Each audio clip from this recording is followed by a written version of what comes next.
तबारकल्लज़ी नज़्ज़लल फ़ुरक़ान अला अब्दिही लियकून लिलआलमीन नज़ीरा। सवाल किया है कि सौतेली माँ की बेटी से निकाह का क्या हुक्म है, निकाह होगा या नहीं। जी, सौतेली माँ की बेटी से निकाह हो जाएगा, निकाह कर सकते हैं, कोई बात नहीं। एक मिसाल से मैं समझा देता हूँ। ज़ैद बाप है, अमर ज़ैद का बेटा है। आगे सामने हिंदा माँ है और आयशा उसकी बेटी है। तो यहाँ माँ और बेटी हैं, यहाँ बाप और बेटे हैं।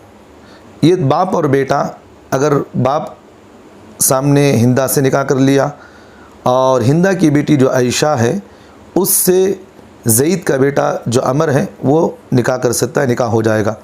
क्योंकि ये जो ज़ैद का बेटा जो अमर है वो जो निकाह कर रहा है सामने आयशा से, वो गोया कि इसकी हकीकी बाप की बेटी नहीं है।